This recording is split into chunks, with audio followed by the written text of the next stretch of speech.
Well, good morning, good afternoon, good evening, wherever you are in the world. Welcome to the Influential You podcast. My name is Josh D'Amigo, and I'm an Influential You consultant and program faculty member for Influential You, and I'm the host of this weekly podcast. At Influential You, we teach you how to launch, grow, and scale your business and amplify your professional influence. Since 2009, we've helped thousands of business owners, executives, and entrepreneurs become more influential, more rewarded, and more you. Over the last 10 years of this podcast, we have built a collection of stories from individuals who found satisfaction through our advanced education and shared their stories through interviews. This season, we're revisiting some of these classic tales. And we're going to be sharing original episodes of the Influential You podcast hosted by our CEO and co-founder, John Patterson. And I'll share some of the key takeaways that I learned from listening to each of the interviews. Today, we'll revisit our interview with Influential You client, Louisa Da Silva. Released in September of 2016, this episode features John's interview with Louisa, where she shares what she learned about being an ambitious arsonist. As you'll hear in the episode, many times the inventor personality or someone who holds a subjective worldview may be more inclined to start new projects and never do the work to complete them. In other words, they're starting fires everywhere that their staff has to put out. As author Michael E. Gerber says, a plan is better than no plan. If you're an entrepreneur, you need a plan. Now, I'm biased, but I think it should involve our education at Influential You. During this episode, you'll hear references to influence ecology, the original name for our organization, which literally means what it says. Build an ecology of help around yourself that influences you to achieve your aims. And that is still what we teach our clients and teams today. Enjoy this episode, and I'll see you on the other side. Adam Smith in The Wealth of Nations said, "We are the exchange animal. No other species exchanges to survive. We do. In fact, effective reciprocal exchange is so fundamental to our species' success that it is often taken for granted, like the air we breathe. It's overlooked, it's rarely studied, and seldom practiced." These are the stories of small business owners, creative professionals, entrepreneurs, or corporate executives, and what they have in common is their ambition. They deliberately study and practice transactional competence, and rather than merely survive, they thrive, not just financially, but in so many areas of life. Our featured interview is with Louisa Da Silva. She is the owner of DS Cleaning and Maid Service in Miami Beach, Florida. Her family immigrated to the United States from Rio de Janeiro, Brazil, and she took over for her mom, running the family's maid service company. After a short while, she found herself overworked, stressed, fat, in her words, and searched in vain to find the silver bullet solution to her problems, and none came. In this episode, you'll learn how she went from a naive arsonist, in other words, making more fires than solutions, and found a plan, a focus, and the answers she's hoped for. Also, today's talk illustrates one of the principles Louisa discovered during her entrepreneurial journey. This talk is from a webinar led by co-founder Kirkland Tibbels in May of 2015. In this talk, we speak to 3 different orientations to action. These are self-action, interaction, and transaction. As we study transactional competence, the segment of this talk is designed to illustrate what is not a transactional orientation, and it points to the naivety and danger of self-action, a very common and popular orientation to activity. Louisa, first of all, thank you so much for joining us. I had a ball reading the information that you sent me this morning, looking through some of your journey. I think the journey that people go through is quite fascinating. So welcome. Thank you. Thank you, John. Thanks for having me. Yeah, absolutely welcome. Well, first of all, tell us a little bit about you, just so we can get to know who you are and your company and what you do. Sure. So I live in Miami Beach, Florida now. but I work out of Fort Lauderdale, and I own a cleaning service for the past 9 years. We're going into our 10th year in June. It's a family service. My mom started it in 1997, a couple of years after we immigrated from Brazil. And, she took care of business and kept the business going for about 12 years before I stepped into it and just was going to help her out for a little bit while I was going to school. And then I kind of never left ever since. Mhm. And now my sister works with us. So me and my sister are partners now, and we are moving into more focused offers, with our clients. Yeah, we have a great kind of plan for the next 3 years to make this into a profitable enterprise that works with our employees and really delivers on what our clients need. So, That's great. and I'm And 32 and I'm recently married again and no children and hoping to have a bunch. all right, good. All right, I'm just going to ask you a few things. I didn't know you immigrated from Brazil. Yeah, from Rio. And then, so did your mother come here for work, or was there something that brought you guys to the United States? Yeah, my dad and his dreams. He's definitely an inventor, and he's always loved the U.S. and the dream and the vision. He pretty much taught himself how to speak English through books when he was a teenager, and while working, he just really wanted to come over. And once he has a career in the Air Forces there in the Brazilian military. And he completed his tenure at like 38, and so it was time to do something else, and he really wanted to come here. So he basically spent 3 years here by himself getting ready, getting all of us our papers and all of our situations worked out. We basically sold our house and every stick of furniture and moved here with 2 suitcases each and, planned on staying. All right. Well, so you said your mom started the business how many years ago? In 1997? Yeah, so basically she got, because none of us spoke English. My dad was the only one that kind of had some basic grasp of the language. My mom used to be a stay-at-home mom. I have a brother and a sister, so there's 3 of us, and she pretty much took care of us growing up. And so she didn't have any formal training. High school was what she finished, and that was it. And so she got here. We needed to have both incomes. Life isn't as cushy in the new country, and she just had to go to work. And so that's something that she could immediately do with, limited English. And in the place that we're at, Deerfield Beach, Boca area, which is like Little Brazil around here. And that's where she started working with someone else. The cleaning industry for service workers, period, it can be really a harsh environment. And so she just pretty much went off on her own and started with her own business. And she grew it. And she really did very well. She had 2 other cleaners working with her, but it was her doing the work.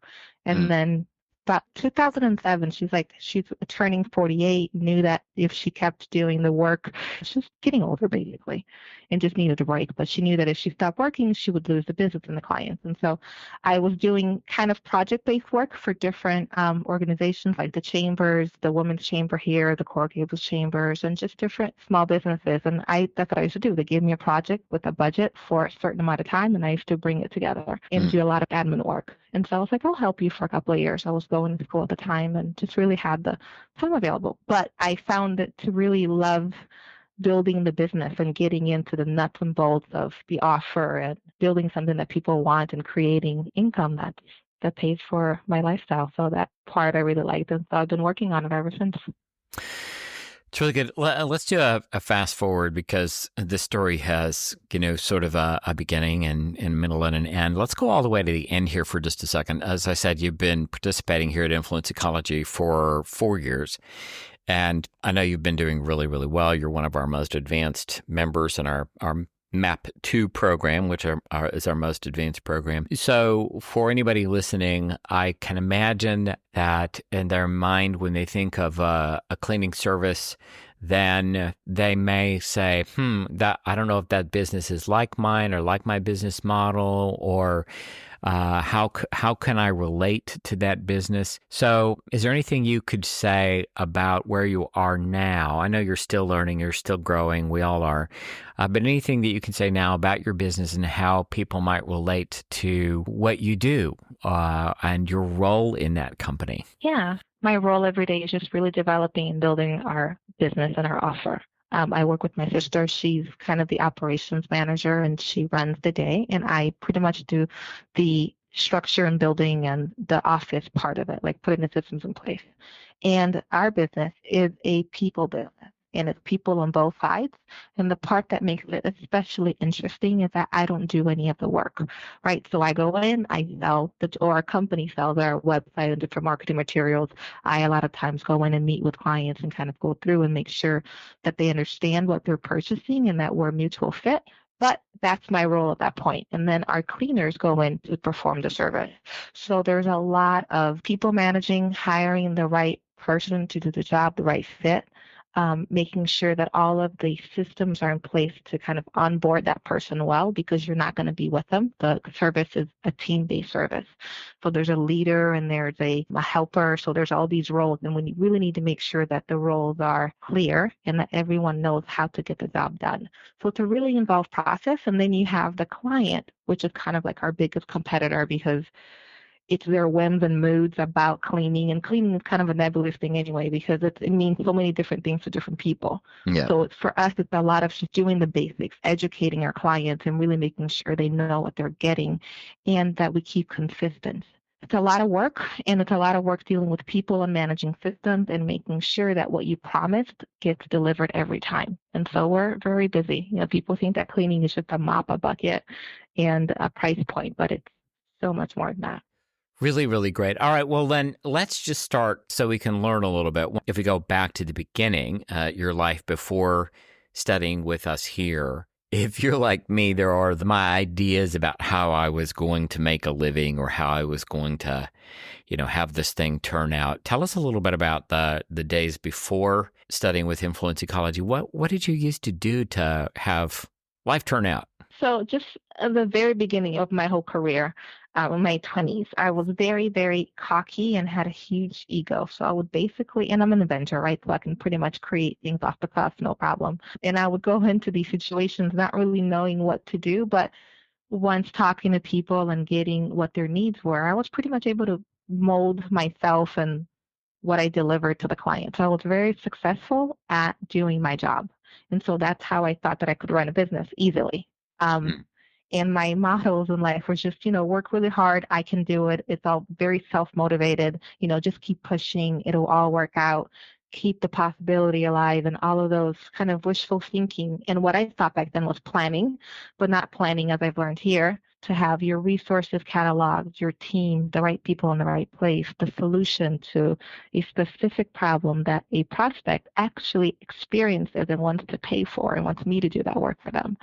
To do all the thinking beforehand was something that I just was not with at all. It was just come in, do my spiel, close the deal. That's what I was good at. And then figure out pretty much how to do the job and, really struggle and work on the background, to create the systems that I said that I could do because I saw their vision and I kind of saw a way to get there. And now it's like I really take a step back beforehand and I map out the strategies and create the specific tactics that'll have me reach my aims and see if it's going to work out and kind of do a 6-month, flow out of the project and see if it's actually going to meet my aims. And I used to do it all backwards. It was like, okay, so how I started the company literally was I sat with my mom and we said, how much money do you want to make? So we want to make X amount of money, and I'm willing to do this amount of work for these amount of hours. So I need to have, 50 clients the first 6 months. So I literally went out and I just networked like crazy. And we had not one, because I'm not from the cleaning industry. I don't know how to do the service. So I used to just oversell and have a really hard time in the background trying to hire the people that I needed right away, right? Because I couldn't have people in the background just waiting, and then training them and then creating the systems and then talking to my mom because she used to be kind of the field support back then. And it was just a mess. And I experienced a lot of the stress was unbelievable. And so I took every course that I could get my hands on. I saw as many speakers as I could. I would even fly out to national conferences to get the next big thing, to really find that one piece that was going to solve all my problems. So the shiny syndrome kind of thing. Yeah.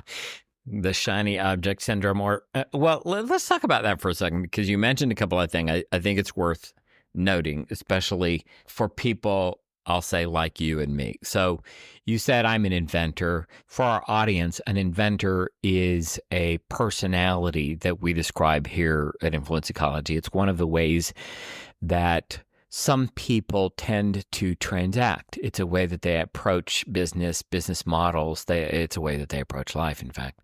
So if we poke at ourselves for just a minute, Louisa, two inventors, you said some things about that, very, I can do it, right?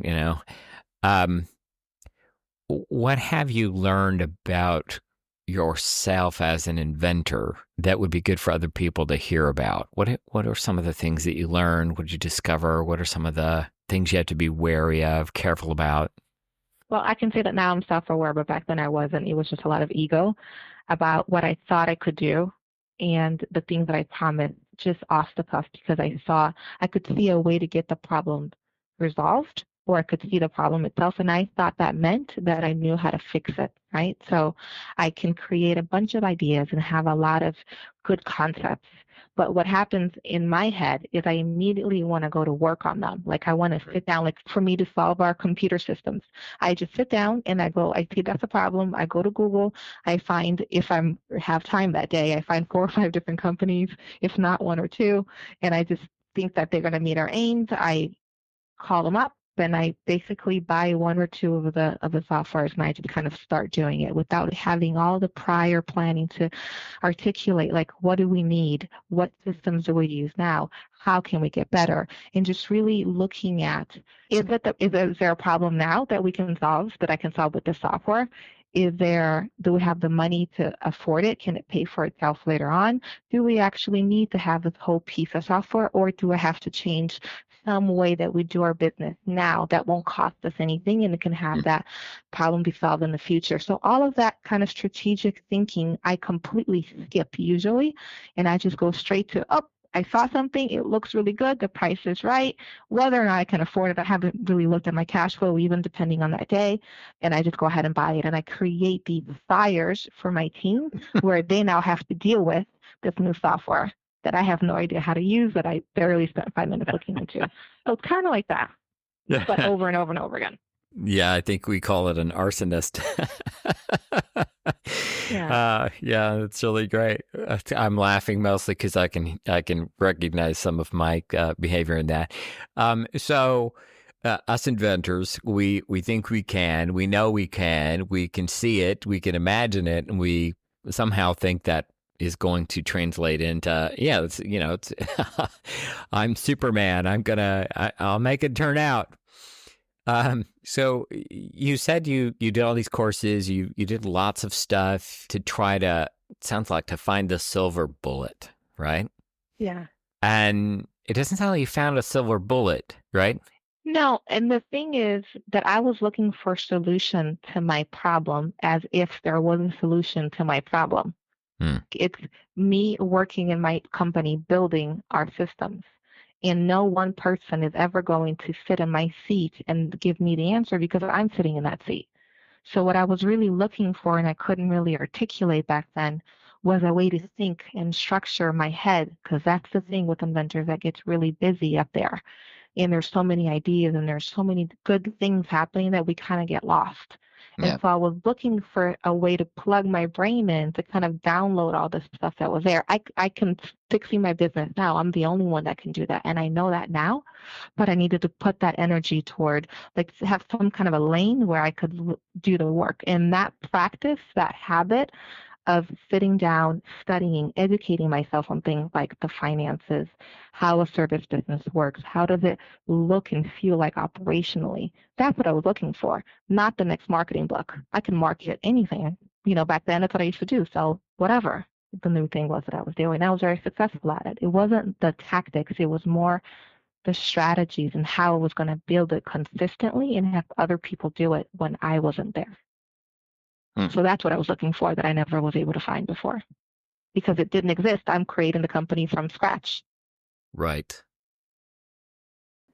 We will be right back with the rest of Louisa's story, but first, a reminder that the Influential You podcast is brought to you by Thrive, Influential You's self-guided training.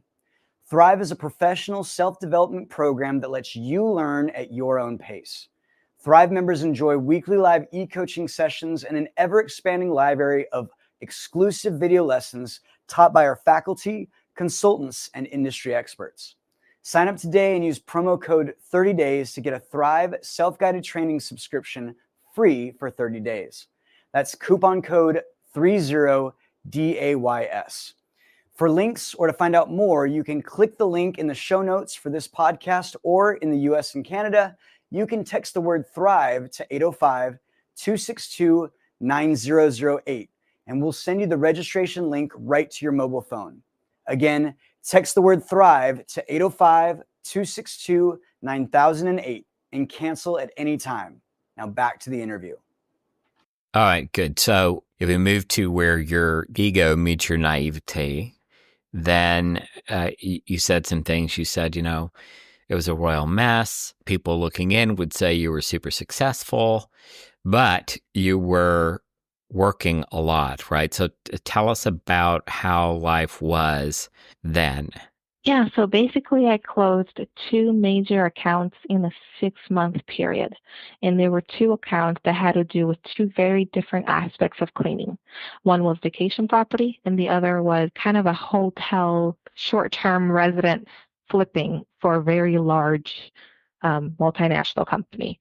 And so lots of cash in the influx and lots of doing that needed to be done just to get to service those people, just for our cleaners to be able to go out and be able to service these clients. There was a lot of work to do in the background, organizing work, teamwork, where our company would come in and kind of set the groundwork so our cleaners can go in there. Because obviously we're getting a lot of money for this because it was a mess, right? There was a lot of value for the clients. So I was working from 7 o'clock in the morning until about 9 o'clock at night, every single day, because these things happened 7 days a week. As their business turned, we were there to kind of put it back together. And so there was a lots of structures to be put in place, even where to put the cups for the guests coming in. It was a vacation property kind of thing. And how did the laundry come out? We had over 500 pounds of laundry to do a day. Well, how do you manage that? Do you take it to a laundromat, or we didn't have the laundry machines at our facilities here at our offices before. That's something that we had to put in place. So it was just constant work, and the people I hired were people that I thought were experts, and I didn't kind of stop even to think, well, why are they unemployed? What's their background? Let me test them out first. We just kind of put all hands on deck and went to work. And because of me, I was doing all the work. We survived and thrived in that period, but it was just extremely costly. We were turning around the more revenues than ever, but at the same time, we were just flushing cash out. Because, we weren't structured for it. I mean, 500 pounds of laundry, what that looks like, it's a mountain of laundry that can fit like a 6 by 10 space, pretty much from floor to ceiling. Wow. And we had to have it turned around for the next day and the next day and after that. So I learned a lot in that period, but it was extremely stressful. So basically, I had no relationships. My life became my work. I was going through a divorce. And as I say, going was pretty much just cruising, just kind of moved out, not processing any of that, just going forward with my life because I didn't have the time to stop and really be with anything. So moving into my own place, no furniture, not having any time to deal with it. Just a major chaotic time. I had 2 assistants and it was still not enough. And so the money was rolling in, but it was also rolling out really fast. And I just got really fat, and I would need, a bottle of wine between 9:30 and 11:30 so I can go to sleep and try to get a good night's sleep and not freak out. I have my office in my house. So I would sometimes just keep working through the hours and just exist, pretty much. Wow. So like many people, you were working really hard. You're working, what is that, 14-hour days, 6 days a week. No time for health, no time for relationship, no time for anything. But seemingly like you were doing well. In fact, I think many people you'd watch the money grow and you'd probably pat yourself on the back and go, good, we're just doing good. We just need to do more of what we're doing. Did something happen? Did you crash, or did you just simply get invited to Influence Ecology and started to study here? What happened? Yeah, so I crashed a couple of times, but not badly, because I was used to it, sad to say. But then also, I started Influence Ecology, and I had a conversation with Kirkland, and where we kind of sat down and we went through the business model, and I was at that point, I came in with literally a 20-page document about how I was going to scale that business I was in right now and have a staffing company that would serve all three different sectors. And, this huge plan, right, as my inventor brain can create, as fabulous as I can. And Yeah. he was basically looked at me and he said, sweetie, you're one body, you can't be in three different places. He said it, like he does in Texas, but it was quite funny. But basically, yeah, I took a hard look at it and I had to choose one because the way it was going, I wasn't living and it was miserable. So yeah, I started the program and you really get to look at, what's working, what's not working, and what's the focus you're going in, who's the market that you're going to solve a problem for. And I chose one of the three and I basically let the others go. And for a couple of years, it was very hard turning down business and keeping to the focus and having faith that I was going to go through the whole process and get to the other side of it, and that's where I am now. And I can see now I'm just doing the systems and putting in the gaps in place, which is what I wanted to have done way back when we started. But now I'm finally getting back to that beginning point where I'm just filling in the gaps. But I'm doing it with a plan and a vision, and we're growing this business, the one business now, almost to the point where we were before, doing the work and working 7 days a week, with me working pretty much from 7 to 3. I'm home by 4 and I can be with my husband and my family, and just, life looks a lot different. And we're still doing the work, but for one instead of 3. That's great. So you said you're working a lot less hours. Are you now working a 5-day week? You still working a 7-day week? 5-day week? No, I don't work. Yeah. And I'm trying to cut Mondays out, but. So trying to go down to a 4-day week, and you're able to go home at 4, spend time with your husband. What about your health? What's happened with your health? Well, I started having time for that. So I'm really into jiu-jitsu and martial arts, Brazilian jiu-jitsu, and I work out, 5 days a week. I look, living in Miami Beach, it's there's an environment there for fit bodies and health. So I'm really enjoying that. And I'm in the best shape of my life pretty much since ever, I think. And I'm at the beach all the time. I feel really good. I have time to meditate and to do yoga and just to really take care of myself. That's one of the big lessons I'm taking away from my studies, is to keep my body fit and my mind clear. That's the one thing that really has me have the space to take on as much as I've taken on without any of the stressors. Because I'm sure we're doing the same amount of money, but it doesn't look like it did before. Yeah, no struggle. That's fantastic. All right, so people are listening, and there are people who can't imagine moving out of the 10, 12, 14-hour days. They can't imagine, it just seems like they'd have to work harder. They'd have to, something would have to change. What would you tell people who are where you were at the beginning and what they might start to look at to begin to move themselves towards where you are now? Well, I'd say there's definitely something that needs to change. That's for sure. What I had to change in myself was to have a plan in place first, to know what I'm doing. What am I coming into work for? What am I building? And really having a pathway of how I'm going to get there. That's been the hardest part for me, is really speaking that out and just having it on paper and having my team be aligned with it. And then I have to give all of my work away. So I don't do any of the work in the company anymore. I don't answer the phones. I don't do sales quotes. We don't go to people's houses for consultations anymore. I don't talk to the staff. I come in and I go into my office and I do work. So my work now is researching, is doing the background, getting our softwares in line, speaking to developers, and making sure that for us, it's having an operationally efficient offer. So what that means is a lot of ease for people to do business with us, but having a lot of systems and structures in the background. So my day has gotten shorter, but I get a lot more done because I'm really focused on this one thing. And I pretty much, plan my life in 6-month periods. And so it's a short enough period of time, and that comes from you guys, from the back-to-back of our conferences. So I came out of conference just 2 weeks ago, and I'm already working for the one thing that I want to get this quarter, which is to have the operationally excellent company be in full effect by December 31st. And what that means is clients are going to be able to do some booking online and some really state-of-the-art things for the cleaning industry, but it's going to solve a lot of problems in our offices here where we don't need as many people. And we don't use as many people to do what we used to do before. So our offices are much quieter. And so we can control things a lot better. And so there isn't that much work to do. There's not that many fires to put out anymore because our team knows what they're doing and we've put a lot of work in that already. So it is kind of stopping yourself, seeing what it is that you want to do, and then fixing one thing that does whatever it is that's not working now, putting your focus there so you can step back completely as a business owner or the manager and do the work that you need to do, that only you can do. So in a way, my work is a lot more intense because it's very focused and I'm reading a lot more and I'm implementing a lot, and it's completely different than I used to do before. So that's how come I can be more effective.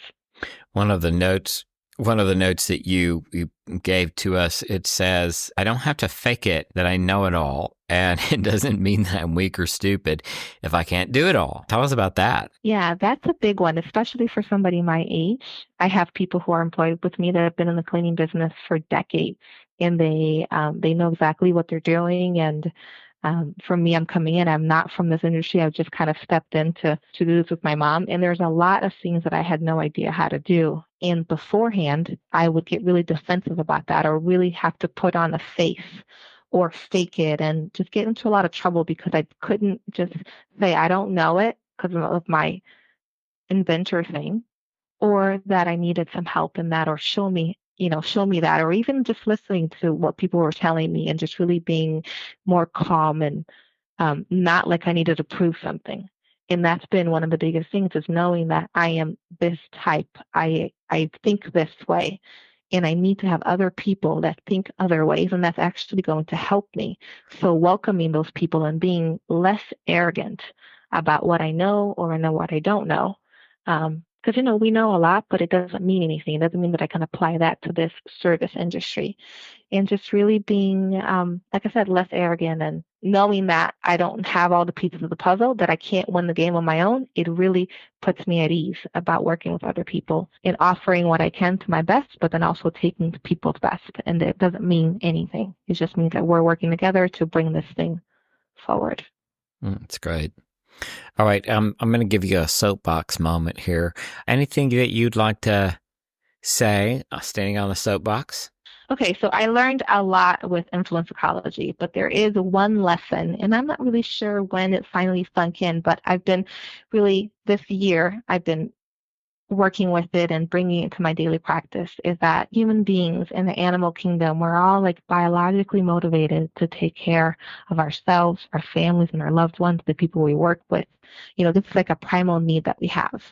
And we are like receptors to our environment. I kind of picture it like little wall plugs.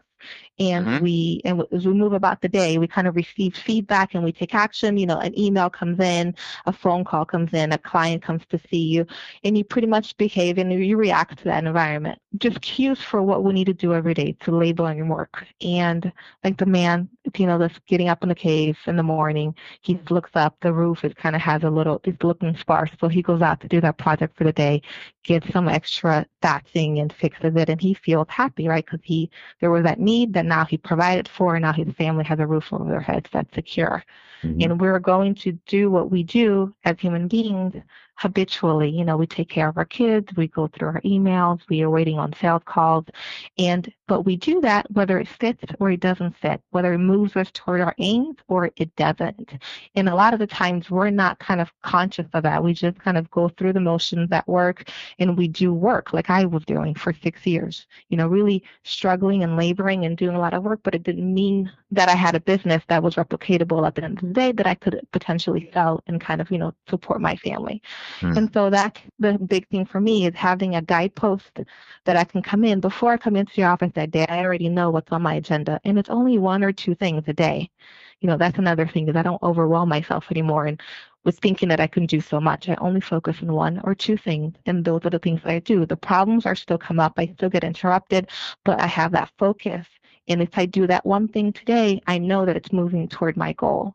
And I can satisfy that need that I have to do something, to build and to be active, use that need to get up and do something in the morning, but focus it so that I'm doing what I need to do to satisfy my aims and not my employees' aims, not my clients' aims, and just really focus on what's going to forward all of us. I selected today's talk because of one of the principles Louisa illustrates in her entrepreneurial journey. As I said before, this talk is from a webinar led by co-founder Kirkland Tibbels in May of 2015. The webinar is titled Work, the Activity of Life, and it was a focused lecture on this condition of life. Fundamentally, we distinguish the condition of life, work, as what you do with your mind and body, and it includes all the activity of a human life. In this talk, we speak to three different orientations to action. Again, these are self-action, interaction, and transaction. Influence ecology is the study of transactional competence, and this talk is designed to illustrate the naivety and danger of what we call self-action. It's a very common and widespread orientation to activity in which the individual sees themselves as an overlord of things outside their control. In one way or another, you must deal with people. In one way or another, you must learn how to coordinate action. And we think that the proper, most effective, and ethical way to move with another human being is transactional versus self-actional or interactional. So I want to get into some of these particular tenets. We engage things and others as aspects of our environment. If we know that, we begin to understand how to construct narratives that have others compelled to engage us. But that's not how we are conditioned in the current. Today, the self and cause and effect orientations tend to dominate how we engage others in our environment and the coordination of action with others. The self has taken a predominant role in how most people, especially in the West, choose to act among others. And the old cause and effect relationship, the stimulus and response narrative that has long been outdated, is still alive and well in most of what you can observe in how human beings attempt to coordinate action with each other, and we are here to challenge this notion. Our study of transaction, or the transactional metaphysics that we study, they challenge these notions of self and cause and effect. So want to get into that particular set of distinctions. Now, I'm going to be pulling most of this work you can find in our book, Transactionalism and Historical Interpretive Study, which you can get to from our website, and I'm going to make this more available here in a little bit.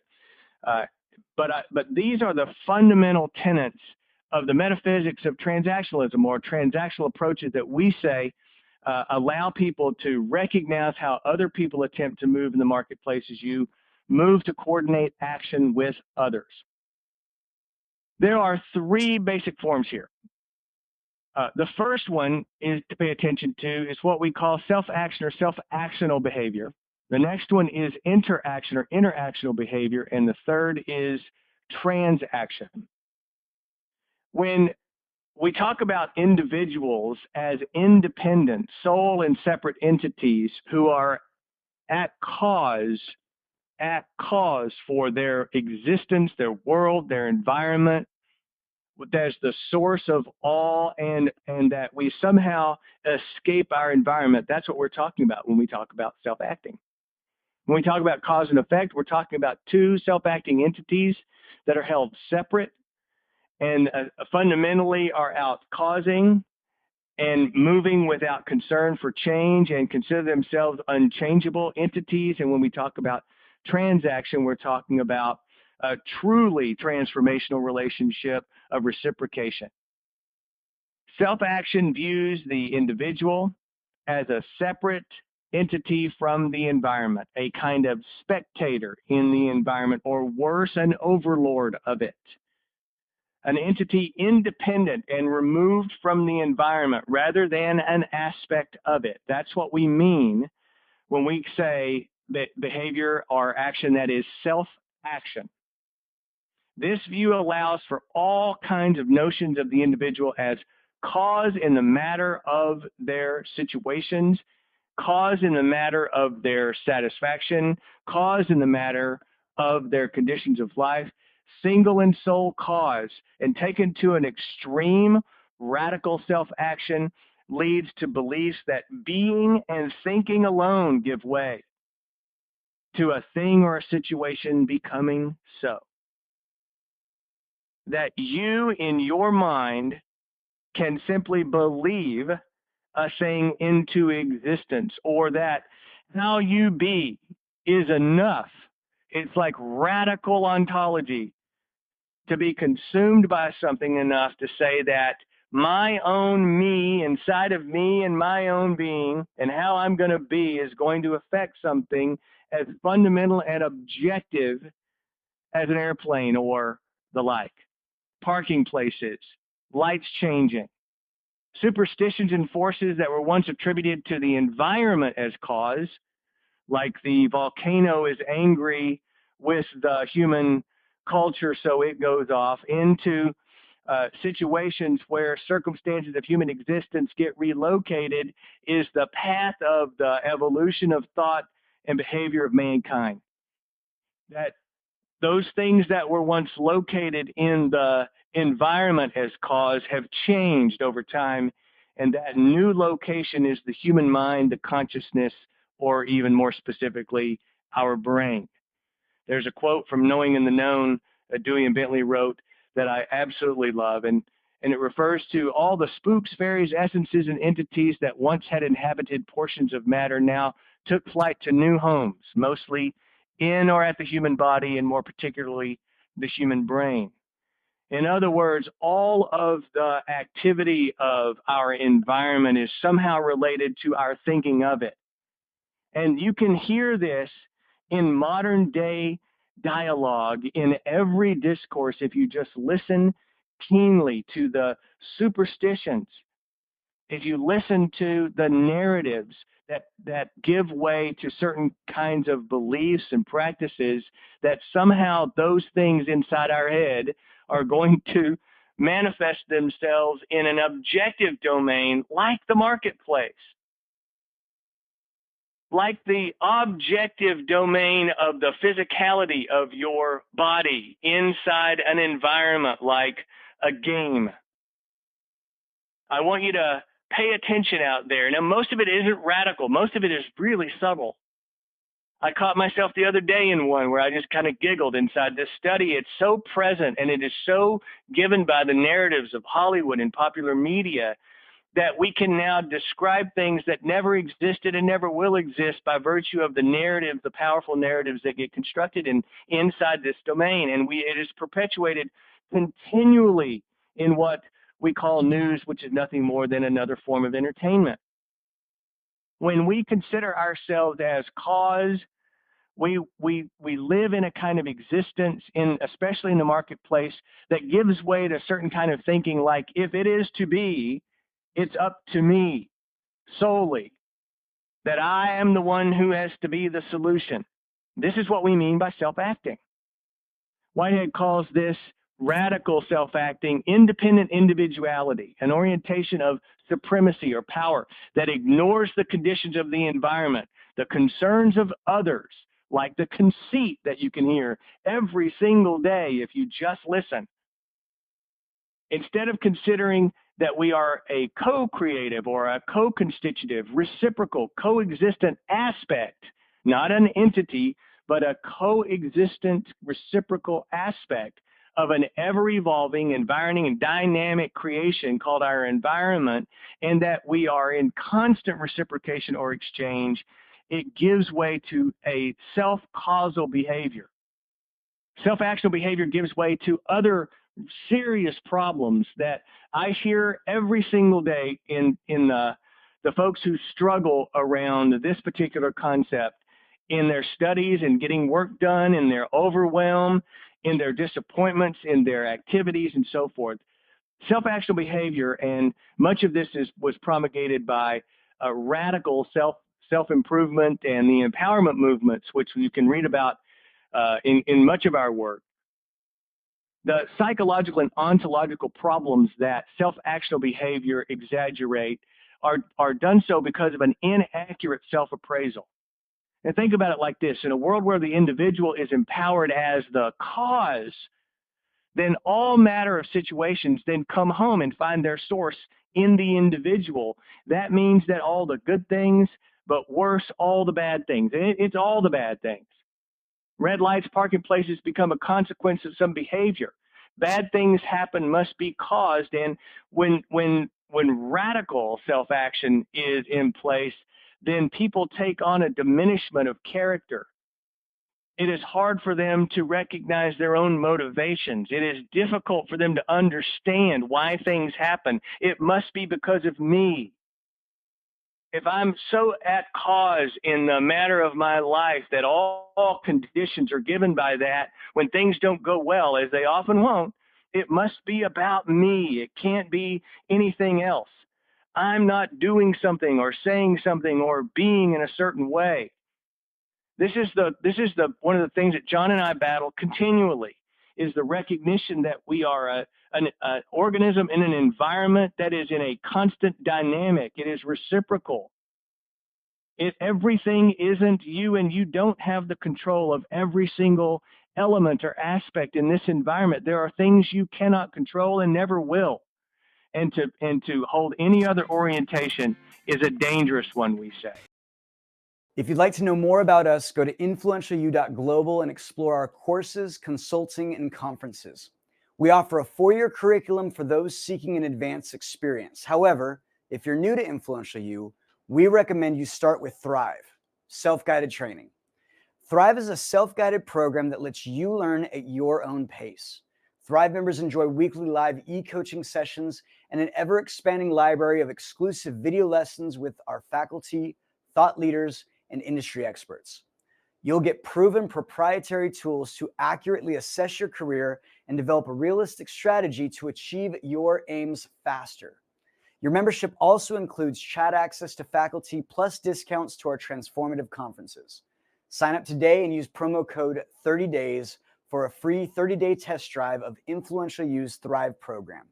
That code, 30days, 30DAYS, and you may cancel at any time. Thank you so much for listening today.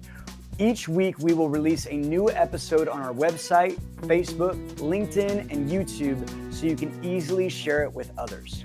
You may also subscribe on iTunes, Stitcher, or any place that you listen to quality podcasts. Next week on the Influential U podcast, we have Shonit Jagmohan, an optometrist with a distinct specialization who found that he needed to respect his own offer or no one else would. You'll have to listen next week to find out more. You may check out our show notes for links to connect with our guests, plus links to websites, books, or special downloads we talked about on today's episode. This season's podcasts were made possible by the Influential U staff, faculty, and our wonderful members all around the world, with a special thanks to our executive producer, Tyson Crandall, Joey Anderle, our in-studio producer, with contributions from John Patterson, Michael Teehee, Daryl Anderle, Paul West, and Liz Smiley, and a special thanks to our guest, Louisa Da Silva. The Influential U podcast is produced in Ventura, California, and this episode was originally recorded in September of 2016. The podcast theme is by Chris Standring, entitled Fast Trained Everywhere, and if you haven't yet offered a rating or review, I ask that you take a moment, go to iTunes or your podcast app, and let us know what you think. This helps us more than you know. We'll see you next time on the Influential U podcast.